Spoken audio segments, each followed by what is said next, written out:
其實科學家而家將成個宇宙大致分成3部分。我哋平時見到嘅一切星星、銀河、行星，甚至你同我加埋晒，其實只係大約5%，剩低個95%，全部都係我哋睇唔到嘅嘢。當中大約27%就係上集講過嘅暗物質，佢係物質，有質量，有引力。雖然我哋睇唔到佢，但係可以透過引力間接感受到佢嘅存在。而最大嗰一部分，大約68%就係暗能量。呢樣嘢就完全唔同，佢唔係物質，唔係粒子，而係一種滲透喺整個宇宙空間入面，仲會推住宇宙，令佢越嚟越快膨脹嘅東西。所以你可以咁理解咧，我哋熟悉嘅宇宙只係5%暗物質咧，就係有啲嘢喺度，但係我哋睇唔到。暗能量咧，就係有股力量喺推緊宇宙，但係我哋唔知係乜。而今集我哋就由呢個更加奇怪嘅秘密開始講起。宇宙係膨脹緊嘅，呢樣嘢你可能聽過，但係好多人唔知道嘅。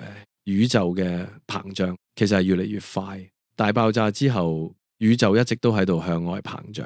科學家以前一直以為呢個膨脹應該會慢慢減速，原因好簡單，引力會將所有物質向內拉，就好似你拋一個波上天空，一開始佢會向上飛，但係飛到某個高度，重力就會慢慢將佢拉翻落嚟。但係90年代末，兩隊科學家各自做咗一個研究，佢哋觀察一種非常特別嘅天文現象。1A 型超新星，1A 型超新星有一個好重要嘅特點，佢哋爆炸嘅亮度幾乎每一次都一樣，所以天文學家可以用佢做標準蠟燭。意思係，如果你知道一支蠟燭本身有幾光，你只要睇到佢而家有幾暗，就可以推算出佢距離你幾遠。於是兩隊研究團隊各自量度咗幾十個遙遠超新星嘅距離，同埋佢哋遠離我哋嘅速度。結果出嚟之後，兩隊人都嚇咗一跳，因為佢哋得到同一個結論：宇宙唔係減速膨脹，係加速膨脹。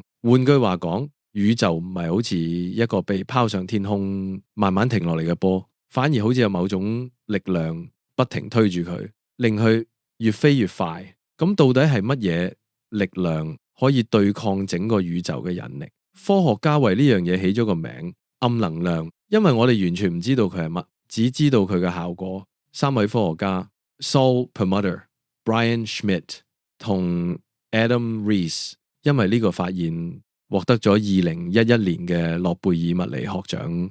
但暗能量到底係乜？最簡單嘅一個解釋，其實可以追溯到100年前，當愛因斯坦寫出廣義相對論嘅時候，佢發現一個問題，佢嘅方程式預測宇宙應該係動態嘅，唔係膨脹就係收縮。但係當時嘅科學界普遍相信宇宙係靜止嘅，所以愛因斯坦就喺方程式入面加多咗一個新嘅部分落去，叫做宇宙學常數，用一個希臘字母表示，叫 lambda。呢個常數嘅作用就係抵消引力，令宇宙保持靜止。但後來 Edwin Hubble 發現宇宙其實真係膨脹緊。愛因斯坦之後就話加入宇宙學常數係佢人生最大嘅錯誤。於是佢將 lambda 刪除咗，但係幾十年之後，當暗能量被發現，科學家重新翻出呢個錯誤，結果發現宇宙學常數竟然可能係最好嘅解釋。宇宙學常數嘅意思係真空本身其實都有能量，即係話就算係一片完全冇物質嘅空間，都帶有一個固定嘅能量密度。當宇宙膨脹，空間變多，暗能量嘅總量就會增加，於是膨脹就會越嚟越快。換句話講，愛因斯坦所講嘅最大錯誤，可能反而係佢最偉大嘅預言。但係呢個解釋有一個非常巨大嘅問題。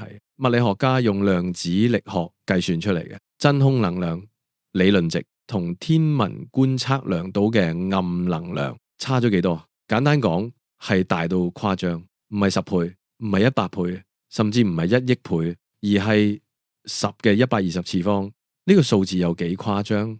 整個可觀測宇宙入面，所有原子加埋，大約係10嘅80次方。換句話講，呢個誤差比宇宙入面所有原子嘅數量仲要大好多好多。呢個係物理學史上最大嘅理論與觀測落差，唔係我哋條數計錯咗，就係有啲嘢搞錯咗。但問題仲未完，科學家而家仲面對另一個謎團，叫做哈勃張力，量度宇宙膨脹速度。其實有兩種方法，第一種咧係直接量附近星系，天文學家會用一個叫距離梯嘅方法，一步一步量出去，再睇啲星系離開我哋有幾快。第二種方法係用宇宙微波背景輻射 CMB， 呢啲信號係宇宙大約38萬年嗰陣時留低嘅痕跡。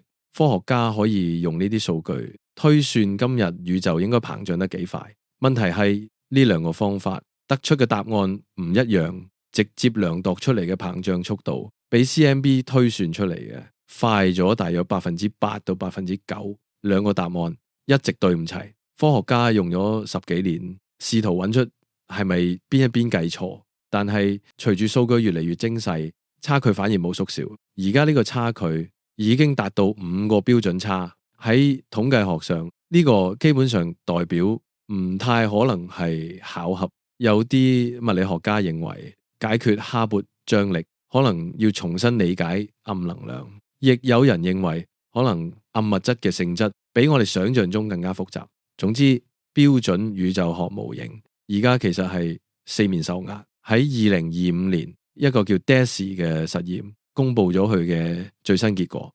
DESI 暗能量光譜儀，佢喺美國亞利桑那州一座山頂上，但佢唔係普通望遠鏡，佢上面有5000條機械臂，每條臂尾都有一條光纖，可以同時觀測5000個星系嘅光譜，每一個光譜都可以講俾我哋聽。呢個星系距離我哋幾遠，移動緊幾快，3年時間 DESI 已經記錄咗幾千萬個星系，建立咗人類歷史上最大嘅宇宙三維地圖。而佢哋嘅結果顯示，暗能量可能唔係固定嘅，但係按照宇宙學常數呢個模型，暗能量應該係固定唔變嘅。10億年前係幾多，今日都係幾多，未來都唔會變。但係 DESI 嘅數據暗示暗能量可能會隨時間慢慢變弱。目前嘅統計顯著性大約係2.8到4.2個標準差，而物理學界通常要到5個標準差先會叫做確認發現。所以而家只可以話係一個強烈暗示。但係如果呢件事最後被證實，宇宙學標準模型就要大改。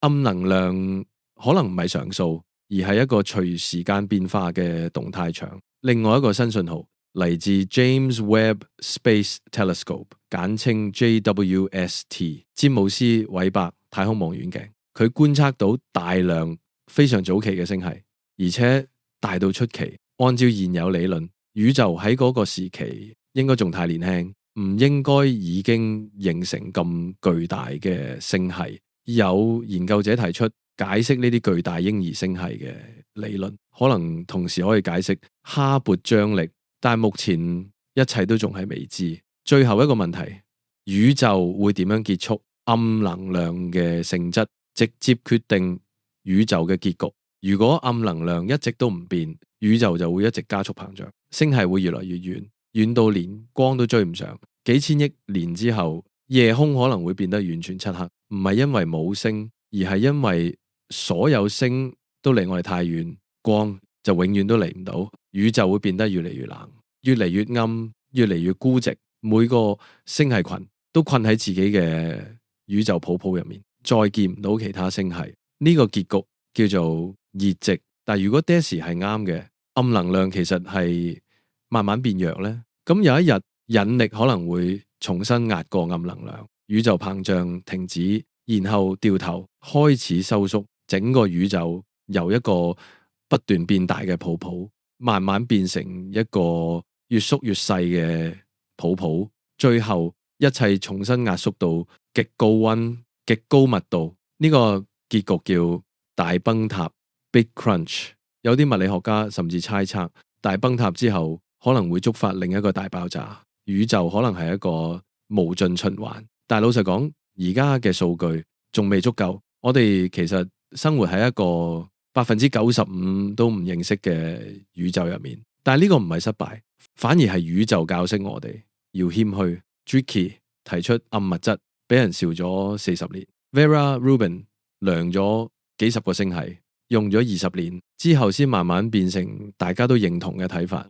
科學家喺南達科他州嘅礦洞入面等緊暗物質嘅信號，到而家都仲未等到。Deci 用5000條光纖觀察幾千萬個星系，最後得到嘅只係一個強烈暗示。呢個就係科學嘅節奏，唔係一夜之間嘅啟示，而係一步一步，一個假設，一個排除，慢慢接近真相。